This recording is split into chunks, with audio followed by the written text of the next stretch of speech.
Berlin. His aggressive actions worried the West. But there's more. After the Second World War, Korea was divided along the 38th parallel. In the north, the Soviets set up a communist regime.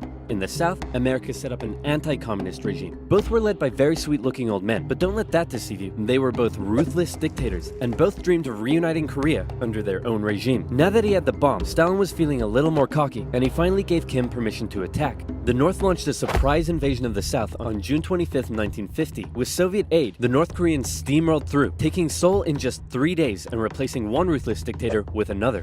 The UN were freaking out and quickly created an emergency force made up of troops from 16 countries to defend the South. The West still held Busan and made landings at Incheon near Seoul. They pushed the North Koreans out of Seoul, replacing the ruthless dictator that had replaced the first ruthless dictator with the same ruthless dictator that had previously been replaced by the new ruthless dictator.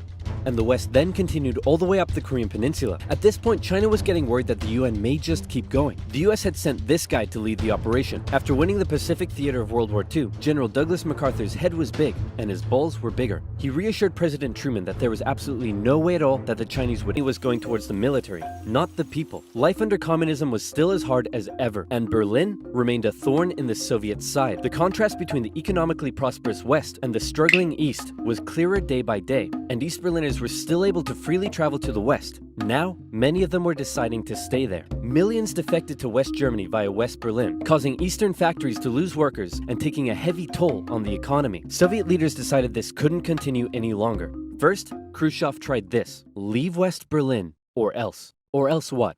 Or else, I'll be really mad at you. Yeah, no, we're gonna stay. Listen, man, West Berlin is ours, East Berlin is yours. That's just how it is. Kennedy felt pretty good about his show of American resolve. But wait a second, two were in a standoff. They stayed like that for 16 hours, and the world braced for nuclear Armageddon. Thankfully, though, Kennedy called Khrushchev directly and was like, "Hey man, this is getting way too hot. How about you back your tanks up by an inch and we'll do the same? Sounds good. Okay, how about you back your tanks up by another inch and we'll follow suit? Alright, hey, you want to do another inch?" And they both very slowly inched away from the apocalypse. Phew, let's hope that's the biggest crisis of my presidency. It wasn't.